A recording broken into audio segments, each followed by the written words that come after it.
मैं doctor Chandrakala BA part first के सभी समाजशास्त्र के विद्यार्थियों का पुनः स्वागत करती हूँ। तो बच्चों, आज हम जिस टॉपिक को लेकर आपके मध्य उपस्थित हुए हैं उस टॉपिक का नाम है सोशल चेंज, अर्थात सामाजिक परिवर्तन। तो सबसे पहले हम आज सामाजिक परिवर्तन की अवधारणा पर चर्चा करेंगे, फिर उसके बाद सामाजिक परिवर्तन का अर्थ देखेंगे, उसके बाद सामाजिक परिवर्तन की परिभाषाएं देखेंगे और सामाजिक परिवर्तन की विशेषताओं पर दृष्टिपात करेंगे। चलिए टॉपिक को शुरू करते हैं। तो देखिए, परिवर्तन प्रकृति का नियम है और ये अवश्यंभावी है। संसार में कोई भी पदार्थ ऐसा नहीं है जो स्थिर रहता हो, अर्थात उसमें कुछ न कुछ परिवर्तन होते ही रहते हैं। प्रकृति में जड़ एवं चेतन अर्थात प्रत्येक जीव एवं सभी प्रकार की वस्तुओं में निरंतरता और गतिशीलता इसी के द्वारा संभव हो पाती है। अतः स्थिर समाज की कल्पना करना आज के युग में संभव नहीं है। समाज में सामंजस्य स्थापित करने के लिए भी परिवर्तन बहुत ज़रूरी है। मैकइवर और पेज का कहना है कि समाज परिवर्तनशील तथा गत्यात्मक दोनों ही है। प्रत्येक प्रकार के परिवर्तन को हम सामाजिक परिवर्तन नहीं कह सकते। सामाजिक परिवर्तन मनुष्य एवं समूह अथवा एक समूह अथवा दूसरे के पारस्परिक संबंधों में होने वाला परिवर्तन होता है। वास्तव में समाज से संबंधित विभिन्न पहलुओं, सामाजिक संरचना, सामाजिक प्रक्रियाओं एवं सामाजिक संस्थाओं, सामाजिक घटनाओं और प्रक्रियाओं में होने वाले परिवर्तन को हम सामाजिक परिवर्तन कह सकते हैं। देखिए, जैविक आवश्यकताएं यद्यपि एक सी होती हैं, है ना, तथापि उनकी संतुष्टि के ढंग तथा सामाजिक आवश्यकताएं सदैव बदलती रहती हैं। इस बदलाव के साथ ही सामाजिक परिस्थिति और सामाजिक प्रक्रियाओं में भी परिवर्तन होता रहता है। अतः स्पष्ट है कि सामाजिक परिवर्तन भी एक स्वाभाविक प्रक्रिया है। यदि हम समाज में सामंजस्य एवं निरंतरता को बनाए रखना चाहते हैं तो हमें यथास्थिति अपने व्यवहार को परिवर्तनशील बनाना पड़ेगा। समाज में होने वाले परिवर्तन इस बात के द्योतक हैं कि सामाजिक परिवर्तन की प्रक्रिया स्वाभाविक है। यदि ऐसा न होता तो मानव समाज की इतनी प्रगति संभव नहीं होती। और आज भी मानव कैसा होता? आदिम अवस्था में ही होता, जिसमें ना उसके शरीर पर वस्त्र होते, ना ही पका हुआ भोजन करता, वही उसी पोजीशन में कच्चा मांस भक्षण करना उसके जीवन का मुख्य लक्ष्य होता। सामाजिक परिवर्तन की अवधारणा को देखते हैं थोड़ा सा। परिवर्तन के अभाव में हमारी सामाजिक उपलब्धि, सामाजिकरण, सामाजिक सीख, सामाजिक नियंत्रण कुछ भी संभव नहीं है। निश्चित और निरंतर परिवर्तन मानव समाज की विशेषता है। सामाजिक परिवर्तन का विरोध होता है, ये बात बिल्कुल सही है, क्योंकि समाज में रूढ़िवादी तत्व प्राचीनता से ही चिपटे रहना चाहते हैं। स्त्री स्वतंत्रता, समान अधिकार की भावना, स्त्रियों की शिक्षा, पर्दा प्रथा की समाप्ति, स्त्रियों का आत्मनिर्भर होना, दलितों और निम्न जातियों की प्रगति आदि अनेक मुद्दे ऐसे हैं जिन्हें आज भी समाज के कुछ तत्व स्वीकार नहीं कर पाते हैं। तथापि इनमें सभी मुद्दों पर परिवर्तन हुआ है। वास्तव में प्रत्येक समाज में दो प्रकार की शक्तियाँ पाई जाती हैं। पहली वे जो कि समाज में यथास्थिति बनाए रखना चाहती हैं, और दूसरी वे जो समाज में परिवर्तन लाना चाहती हैं। दोनों में सामंजस्य होना समाज में निरंतरता के लिए बहुत ज़रूरी है। लूमले का कहना है कि कई कारणों से सामाजिक परिवर्तन बहुत आवश्यक रहा है और है भी। यदि हम इतिहास पर दृष्टि डालें तो लूमले के विचारों की पुष्टि होती दिख पड़ती है, और यही कारण है कि आज समाज का परिवर्तन समाज में परिवर्तन जो है समाज जो है परिवर्तन का सम्मान करता है। ग्रीन नाम के जो हमारे राइटर हैं, उन्होंने कहा कि परिवर्तन से सामंजस्य स्थापित करना ही हमारे जीवन का ढंग बन चुका है। तो इस तरह से देखिए, ये सामाजिक परिवर्तन की अवधारणा है जिसे बहुत सारे समाजशास्त्रियों ने स्वीकार किया है। सामाजिक परिवर्तन की व्याख्या व विश्लेषण को समाजशास्त्रियों ने अत्यधिक महत्वपूर्ण मानते हुए इसे समाजशास्त्र की विषय वस्तु मान लिया है। अगस्त कॉम्टे ने समाजशास्त्र की विषय वस्तु को निम्नलिखित दो भागों में विभक्त किया था। पहला सामाजिक स्थितिकी, और जिसमें महत्वपूर्ण सामाजिक संस्थाओं का अध्ययन किया जाता है, और दूसरा सामाजिक गत्यात्मकता यानी सोशल डायनामिक्स, जिसमें सामाजिक विकास सामाजिक परिवर्तन का अध्ययन किया जाता है। तो ये काफ़ी महत्वपूर्ण चीज़ें हैं। अब हम सीधे आपको लेके चलते हैं सामाजिक परिवर्तन का अर्थ क्या है। सबसे पहले हमको देखना पड़ेगा परिवर्तन क्या है। परिवर्तन को अंग्रेजी में चेंज कहते हैं।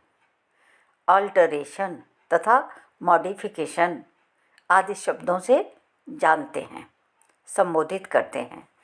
परिवर्तन किसी भी वस्तु, विषय अथवा विचार में समय के अंतराल से उत्पन्न हुई भिन्नता को कहते हैं। परिवर्तन तब और अब की स्थिति के बीच पैदा हुआ अंतर होता है। तब और अब, तब क्या था और अब क्या है, इसके बीच जो अंतर प्रकट करता है उसी को हम क्या कहते हैं, परिवर्तन कहते हैं। परिवर्तन एक बहुत विस्तृत अवधारणा है और यह जैविक, भौतिक, सामाजिक तीनों जगत में पाई जाती है। किंतु जब परिवर्तन शब्द से पहले हम सामाजिक शब्द जोड़ देते हैं तो ये सामाजिक परिवर्तन बना दिया जाता है। निश्चित ही उसका अर्थ उस समय सीमित हो जाता है। सामाजिक परिवर्तन को हम संपूर्ण परिवर्तन का एक भाग कह सकते हैं, क्योंकि भौतिक और जैविक जगत में होने वाले परिवर्तनों को हम सामाजिक परिवर्तन में शामिल नहीं करेंगे। अतः प्रश्न उठता है कि सामाजिक परिवर्तन क्या है। चलिए कुछ परिभाषाएं हम आपको बताते हैं जिससे सामाजिक परिवर्तन का अर्थ आपको समझ में आएगा। वैसे देखिए, सरल शब्दों में सामाजिक परिवर्तन का अर्थ जो होता है वो सामाजिक संगठन, समाज की विभिन्न इकाइयों, सामाजिक संबंधों, सामाजिक संस्थाओं इत्यादि में जो परिवर्तन होता है उसे हम क्या कहते हैं, सामाजिक परिवर्तन कहते हैं। अब देखते हैं परिभाषाएं, और सबसे पहले हम देखेंगे मेरिल और एल्डरिज की परिभाषा। मेरिल और एल्डरिज के अनुसार अपने सर्वाधिक सही अर्थों में सामाजिक परिवर्तन का अर्थ है कि अधिक संख्या में व्यक्ति इस प्रकार के कार्यों में व्यस्त हो जो कि उनके पूर्वजों के अथवा उनके अपने कार्यों से भिन्न हों, जिन्हें वे कुछ समय पूर्व तक करते थे। समाज का निर्माण प्रतिमानित मानवीय संबंधों के एक विस्तृत एवं जटिल जाल से होता है जिसमें सब लोग भाग लेते हैं। जब मानव व्यवहार संशोधन की प्रक्रिया में होता है तो यह कहने का दूसरा तरीका है कि सामाजिक परिवर्तन हो रहा है। ये आपको किसने समझाया, मेरिल और एल्डरिज ने। ठीक है, एक दूसरी परिभाषा और हम आपको बताते हैं, वो परिभाषा है गिलिन और गिलिन की परिभाषा है।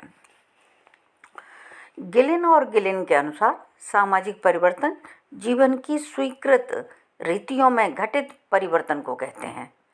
चाहे परिवर्तन भौगोलिक दशाओं की वजह से हो, सांस्कृतिक साधनों, जनसंख्या की रचना या विचारधाराओं में परिवर्तन से उत्पन्न हुआ हो, और चाहे प्रसार के द्वारा अथवा समूह के अंतर्गत हुए आविष्कारों के परिणाम स्वरूप संभव हुआ हो।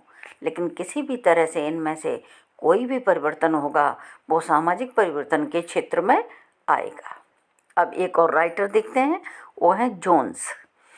जोन्स के शब्दों में सामाजिक परिवर्तन वह शब्द है जो कि सामाजिक प्रक्रियाओं, सामाजिक प्रतिमानों, सामाजिक अंतरक्रियाओं या सामाजिक संगठन के किसी भाग में घटित होने वाले हेर फेर या संशोधन के लिए प्रयुक्त होता है। ठीक है, एक और परिभाषा देखते हैं, डेविस। डेविस ने बहुत कम शब्दों में सामाजिक परिवर्तन को समझाने का प्रयास किया है। चलिए देखते हैं डेविस की परिभाषा। डेविस के अनुसार सामाजिक परिवर्तन से तात्पर्य केवल उन परिवर्तनों से है जो कि सामाजिक संरचना के ढांचे, यानी सामाजिक संरचना मीन्स ढांचे या प्रकारों में होते हैं, या आप ऐसे भी कह सकते हैं ढांचे एवं प्रकारों में होते हैं। तो ये किसने बताया आपको? ये बताया है डेविस ने। अब चलते हैं और नेक्स्ट में एक जो परिभाषा है जिसके बिना ये टॉपिक पूरा नहीं हो सकता है, वो परिभाषा है मैकाइवर और पेज की। समाज को सामाजिक संबंधों का जाल कहते हैं मैकाइवर और पेज, और इन्हीं सामाजिक संबंधों में होने वाले परिवर्तन को हम सामाजिक परिवर्तन कहते हैं। समझ आया? मैकाइवर और पेज ने क्या कहा है? समाज को सामाजिक संबंधों का जाल कहा है, और इन्हीं सामाजिक संबंधों में होने वाले परिवर्तन को उन्होंने सामाजिक परिवर्तन कहा है। उन्हीं के शब्दों में समाजशास्त्री होने के नाते हमारा सीधा संबंध सामाजिक संबंधों से है। अतः जिसे हम सामाजिक परिवर्तन कहते हैं वह केवल इन्हीं अर्थात सामाजिक संबंधों में परिवर्तन है। तो इस तरह से इन सारी परिभाषाओं से स्पष्ट होता है कि सामाजिक परिवर्तन सामाजिक परिस्थिति एवं कार्यों में होने वाला परिवर्तन है। सामाजिक संगठन, सामाजिक संरचना और कार्य दोनों से मिलकर के बनता है, इसलिए इनमें होने वाले परिवर्तन सामाजिक संगठन में परिवर्तन लाते हैं। ऐसे परिवर्तन भी सामाजिक परिवर्तन ही कहे जाएंगे। इसी प्रकार सामाजिक संस्थाओं, सामाजिक प्रक्रियाओं, सामाजिक संबंधों तथा परंपरागत सामाजिक परिस्थिति में दो महत्वपूर्ण परिवर्तन हुए हैं। एक, उसे अपने भाइयों के समान ही पिता की संपत्ति में उत्तराधिकार का अधिकार मिलता है। दूसरा, हिंदुओं में तलाक का भी कानून का प्रावधान कर दिया गया है। ये दोनों ही बातें पहले हिंदुओं में नहीं थीं। ये परिवर्तन सामाजिक परिवर्तन कहे जाएंगे। ठीक है, अब हम आपको बताते हैं सामाजिक परिवर्तन की कुछ विशेषताएं। पहली बात देखिए, सामाजिक परिवर्तन समाज से संबंधित है, तो ये क्लियर है।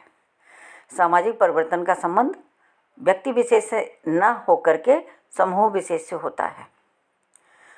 व्यक्ति विशेष समूह विशेष से न होकर के पूरे समाज से होता है। यह व्यक्तिवादी नहीं है वरन समष्टिवादी है, इसलिए परिवर्तन का प्रभाव पूरे समाज पर पड़ता है।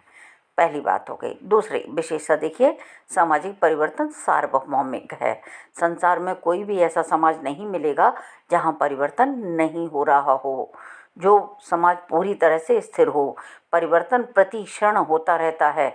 ये संभव है कि किसी समाज में परिवर्तन की गति बहुत तीव्र होती है, किसी में मध्यम होती है और किसी में धीमी होती है, लेकिन कितनी भी भिन्नता क्यों न हो, परिवर्तन विश्व में सब जगह आपको देखने को मिलेगा। ठीक, अब तीसरी विशेषता देखते हैं। सामाजिक परिवर्तन स्वाभाविक और अवश्यंभावी है। सामाजिक परिवर्तन स्वाभाविक है और समयानुकूल होता है। मानव स्वभाव प्रत्येक क्षण नवीनता चाहता है। परिवर्तन प्रकृति का नियम है, इसलिए ये बहुत ज़रूरी है। यह किसी की इच्छा या अनिच्छा पर निर्भर नहीं करता है, ये तो होगा। हाँ, ये बात सही है कि कुछ सामाजिक परिवर्तन नियोजित हैं और कुछ स्वाभाविक हैं। प्रत्येक समाज, अब एक और विशेषता देखिए, प्रत्येक समाज में सामाजिक परिवर्तन की गति एक समान नहीं होती। ये बात सही है। जो रूढ़िवादी समाज हैं, जो ग्रामीण समाज हैं, जो सरल समाज हैं, उनमें सामाजिक परिवर्तन की गति कैसी होगी? धीमी होगी। जो विकसित समाज हैं, मॉडर्न समाज हैं, वहाँ पर क्या होगा? जो गति है सामाजिक परिवर्तन की वो तीव्र होगी। यानी सामाजिक परिवर्तन में एक विशेषता यह भी है कि इसकी गति हर समाज में एक जैसी नहीं होती है। वो मैंने आपको पहले ही बता दिया, ग्रामीण, नगरीय, सरल, आदिम, है ना, इन सब समाजों में परिवर्तन की गति समान नहीं है। अमेरिकी और जापानी समाजों में जिस तीव्र गति से परिवर्तन होते हैं, भारत में और चीन के समाजों में ये वो गति देखने को नहीं मिलती है। परिवर्तन न केवल एक समाज से दूसरे समाज में भिन्न पाया जाता है, बल्कि एक ही समाज में भिन्न भिन्न समूहों में अलग अलग होता है। यदि दो समाजों में एक समान परिवर्तन के कारक पाए भी जाएं, तो भी ये नहीं कहा जा सकता कि दोनों समाजों में एक गति से सामाजिक परिवर्तन हो रहा है। अब एक और विशेषता देखते हैं, और वो विशेषता है आपकी सामाजिक परिवर्तन में समय का तत्व। विल्बर्ट ई मूर ने कहा कि मानव अनुभूति में समय का भाव और परिवर्तन का अभ्यास अप्रत्यक्षणीय रूप से जुड़ा है। सीधे साधे शब्दों में हम कहें कि पुराने ज़माने में ऐसा होता था, हमारे पूर्वज ऐसा करते थे, इन वाक्यों से ये सिद्ध होता है कि हम दो समयों की तुलना कर रहे हैं। ठीक है, जो पहले था और जो आज है, इन दोनों समयों के बीच उत्पन्न हुई भिन्नता परिवर्तन कही जाएगी। यदि सूत्र के रूप में कहा जाए तो देखते हैं हम, तब यानी T1 और अब यानी T2 के बीच T2 माइनस T1 ही परिवर्तन का द्योतक है। ठीक, इस तरह से मैंने आपको कुछ विशेषताएं बताई। और भी कुछ विशेषताएं हैं, जैसे सामाजिक परिवर्तन के बारे में कोई भविष्यवाणी नहीं की जा सकती, क्योंकि बहुत गतिशील विषय है समाज, तो वहाँ किस तरह का परिवर्तन होगा, कई बार सोचते कुछ है, होता कुछ है।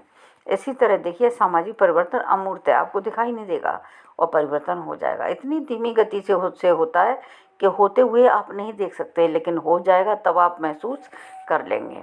इसी तरह देखिए, सामाजिक परिवर्तन के विभिन्न प्रतिमान होते हैं।